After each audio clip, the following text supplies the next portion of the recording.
Hi, Ted Morrissey here. I want to talk to you about first drafts, especially when it comes to creative writing, whether that's the first draft of a short story or a poem or creative nonfiction or a screenplay or whatever it might be. Right? And I particularly want to talk to you about first drafts in the context of writing workshop courses. In the course I'm teaching right now in the Lindenwood University MFA in Writing program, students are just getting geared up for their first kind of round of workshopping. And I think it's worthwhile to spend a little bit of time talking about a few concepts kind of going forward that maybe will be useful as students go through not just this class, but then future workshop courses as well. All right. So one of the things I want to talk about is the fact that I think writing workshop courses, and again, I'm talking about classes where students write their own stuff, share it with their peers and their instructor, get feedback, and so on. Those have been, in about the put together in about the same way ever since writing workshop courses started. And what I mean by that is there basically are two components. There's that component. There's the sharing of material, getting feedback, and so on.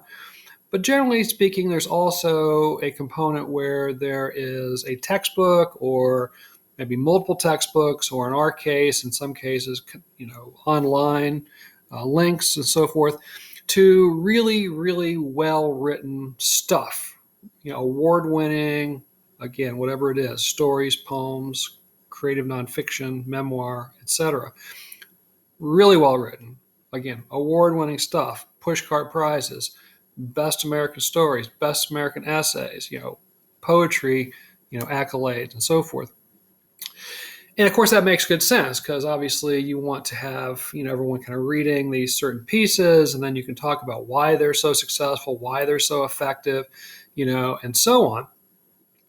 But I think that there's a danger of slipping into this mode where we then kind of hold our writing up against these things we're reading in class, these wonderfully written short stories and poems and so on. And of course, our stuff probably, almost certainly, is going to pale in comparison because we're submitting what essentially are first drafts. Maybe not literally first drafts, maybe you've had time to tinker a little bit, but very fresh pieces of writing by and large. And again, putting it out there and having people take an opportunity to critique it, to criticize it, and so on.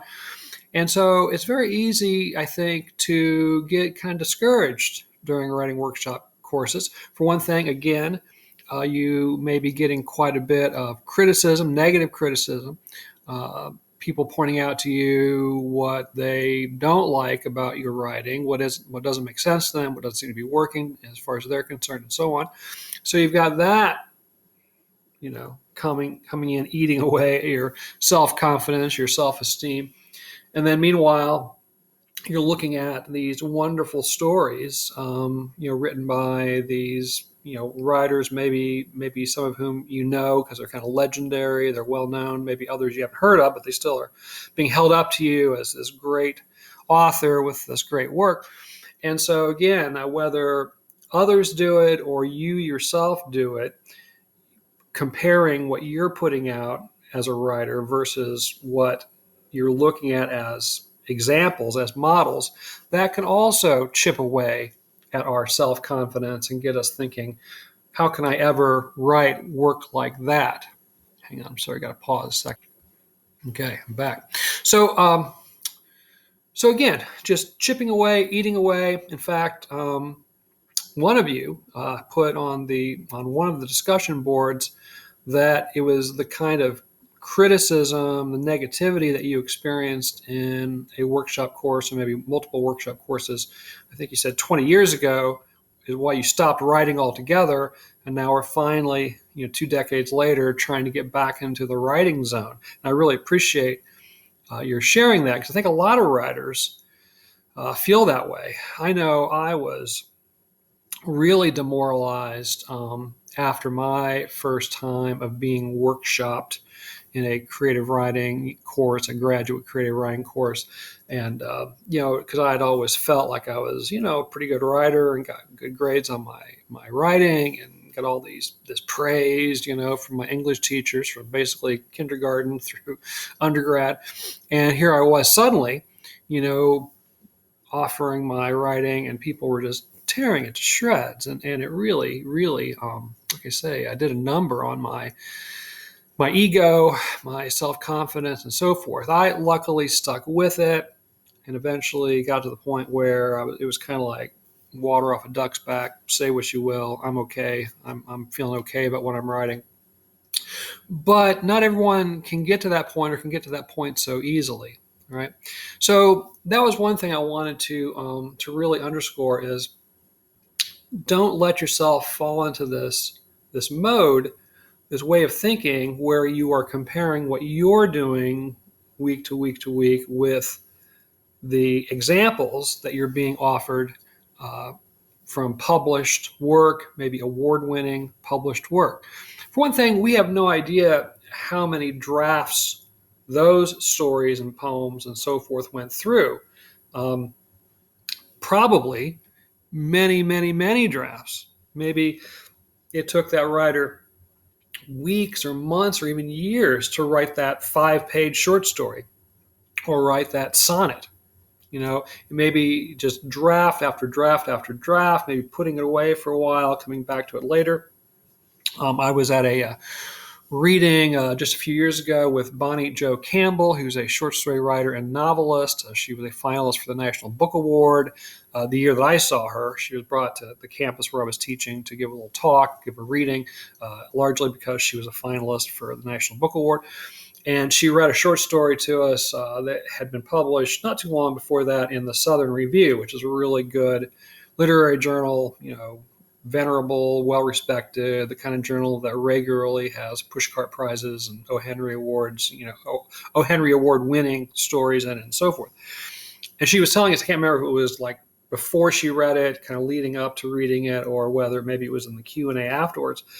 But she said it took her 20 years to write that story, that she started writing it 20 years before, and it just wasn't right. She couldn't quite get it right, and she would come back to it periodically over the decades and would rework it some more, play with it some more, would again come to the conclusion it wasn't right.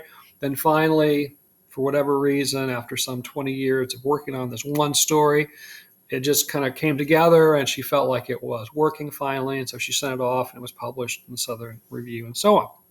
20 years of working on this one short story. Now, I'm not suggesting that you should spend 2 decades on everything that you write, but the point is that it can take a while and it can take lots and lots of drafts, right, before a writer, a poet, a screenwriter, what have you, essayist, feels like a particular piece is finished to the point where they can actually share it with some editors and possibly getting it published. Now, again, most stories don't go through that process, but certainly weeks, months, and even years is not unusual. Maybe 20 is a bit unusual, but not weeks or months, certainly. And like I say, a year or two on a single story or a poem or a screenplay or something, that's pretty standard.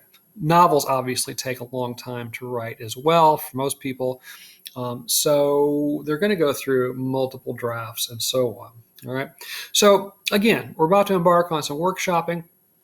I don't really like to teach workshop classes, to be honest with you. I'm okay with it, but I really prefer literature classes. And part of that is because as a student myself, I felt like literature classes were much more beneficial to me in terms of helping me to become better as a writer and to kind of grow in my art and so forth, because I was reading great literature as a writer largely. So I was looking at how these writers were achieving what they were on the page, and I was experimenting with their techniques and trying to imitate their techniques or adapt their techniques to my own writing, kind of playing around with that.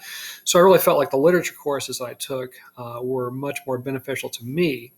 Now, Workshop certainly has its benefits. It's obviously it's a key part of any kind of MFA program. So I'm not trying to poo-poo workshopping classes. I think for some people, they are particularly important. But again, they can also be sort of demoralizing if not done correctly, or if we take the criticism, the critiques, the negative critiques too much to heart, right? I think it's important to remember that the reception of text is very subjective, very idiosyncratic. So you're going to put stuff out there, and of course, not everybody is going to love everything that you write. It's just the way life works, right? You think about just in the real world, outside of academia, how often have you read a book, or listened to a song, or saw a series on Netflix, or whatever it might be, and just fell in love with it. It was wonderful. It was life altering. It was so good. And then you share it with your best friend, or with your partner, or somebody that you normally are kind of on the same plane with, the same point of view. And you say, oh, you got to read this, you got to watch this, you got to listen to this, whatever. It is wonderful. And they take your advice, and they read it or whatever they do, and they come back and go, yeah, it's all right. Or maybe, I couldn't get through it. I just couldn't get into it. How's that possible? How can two people who are in so many ways so similar in the way that they view the world and the things they like, and they just are always kind of on the same page, look at the same piece of art, the same book, the same song, the same movie, the same whatever, and have 180-degree different reactions to it? For someone, it's wonderful, it's life-changing, it's life-affirming, and for someone else, like, couldn't even really get through it. It's just the subjectivity. So, of course, you're going to get people responding to your work who aren't in love with what you're doing. Now, does that mean that everything you write is wonderful and you should just completely ignore what they say? No. I mean, you definitely want to, kind of think about what they're saying. Probably the best advice I got when I was in my workshop mode as a student, and like I said, in my first encounter, it was pretty demoralizing, and it really did a number on my ego and my self-esteem, and I was pretty depressed about the whole encounter, to be honest with you. And I was working with the author Kent Harif, who ended up becoming kind of my mentor and was my thesis director when I was working on my master's and so forth. I remember sitting in Kent's office one day, and I had revised a story that had been critiqued and had been completely destroyed. And I gave him the revision, and he had read it, and it was awful. It was even worse, than the first draft, way worse. And he said, you can't possibly take to heart all of the criticism you're going to get in a workshop and try to rework the story according to everybody's reading and everybody's, negative criticism. Instead, what probably is a more productive approach to workshop when your stuff is being workshopped is, you've written it, you've submitted it. There's probably a place or two or three in the manuscript that you are a little fuzzy about. You're not sure it's working as well as it might. Maybe it's a little confusing. You're not sure. So you distribute it to your classmates, your instructor. Well, those are the things you should be listening for. So when someone has something to say about one of those places in the manuscript that you yourself are already a little bit suspicious of, see what they have to say. See if they seem to sort of concur with what your suspicions are. See if maybe they offer a suggestion that might be, oh, yeah, that's kind of useful. I could give that a try. And so limit your receptivity basically to those places in the manuscript where you feel like you do want some feedback. And everything else, it's fine. They can say what they want, and maybe there'll be a decent idea that comes out of it. But don't take it to heart. Just know that people are going to have different opinions about your writing. Some of us will be turning in fantasy stories and having them read by readers who don't like fantasy, who haven't read a fantasy novel or a fantasy story in their life without being forced to in a class. And, you couldn't pay them enough to read a fantasy novel, and now suddenly they are your critic giving you feedback. Or, you are trying some very experimental literary work, and someone who only likes westerns or whatever is reading it and giving you feedback. So it's just really hard to say where people are coming from and what their own kind of sensibilities are. And so the idea that everyone is going to be giving you criticism that is on target and really useful, it's just not possible. It's just not the way art and human nature and life works, right? So one more thing before I let you go here. So this idea of first drafts, I'm sorry, I got to pause yet again. Okay. So this idea of first drafts. So, again, the idea is that most writers, most of the time, nearly all of the time, nearly all writers, nearly all the time, go through multiple drafts of things. I think there is a potential problem given our modern world where a lot of us can do our writing on a computer or a laptop or something like that, where we can write it at the keyboard and we can hit print and it comes rolling out of the printer and it looks really good. I mean, the paragraphs and indentions and, it's double spaced and it looks great. In fact, it looks so good, it's easy to delude ourselves that it is really good. And it can be difficult to tear into it with the vigor and the remorselessness that we need to as a writer to really try to make it better and better and better. Because revision, most of the time, nearly all of the time, should be pretty energetic, pretty heartless. Sometimes we might love something so much, we a particular turn of phrase, it's hard to let it go, even if we feel like maybe it's not working very well in the text or whatever. But again, I think that's harder to do when it looks so darn good coming out of the printer. And that's one of the reasons why many years ago, 30 years ago, I started writing my initial drafts in these little memo pads.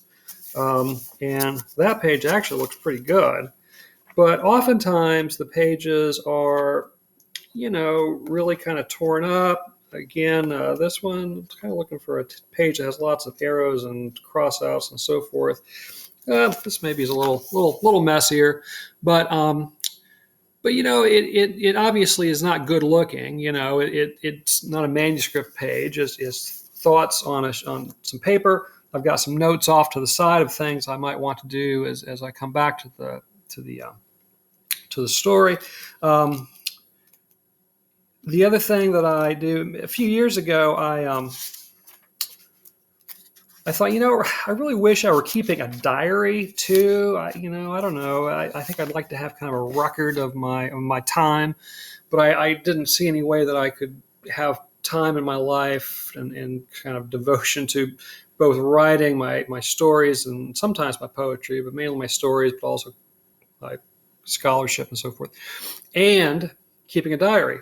So I thought, well, I'm sitting here writing, on a daily basis. I'll just occasionally add some notes to my memo pad. So for the last few years, if you go back and look at my memo pads, it's mainly writing, my fiction, my novels, and so forth.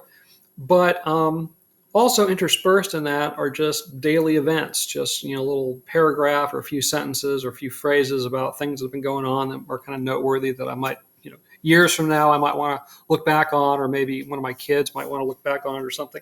So that's all kind of mixed in there. Also, if I just have things I need to record, phone numbers or addresses or something, my pad's lying around, there's a write on that, right? So that gets into the mix somehow or another. But the point is, it's messy. And then eventually I'll have to sit down and I'll have to type it out and then print out a copy. But even when I do that, I just leave it in this format, not really good manuscript format. It's single spaced, no indentions. It's got the space between the paragraphs, which wouldn't be considered proper manuscript form. And so I print out in this form, excuse me, just so that, it still isn't looking very good. And so I go through that and start to edit that. And then eventually I'll change the settings on the computer and I'll start printing it out as sort of a manuscript looking thing with indentions and double spacing and all that kind of thing. But it's going to go through multiple drafts of being in that ugly form, that non-manuscript form, just because visually I think it's important to tell myself this is not done, it's nowhere close to being done, and it needs a lot of work. And so it just sort of, again, kind of underscores the importance of revision and so forth, right? One of the things I do, not this is particularly important, but this is basically just my handwritten notes. I'll make a few changes as I type, but basically this is it. I don't do a lot of wholesale revision from the written form to this form.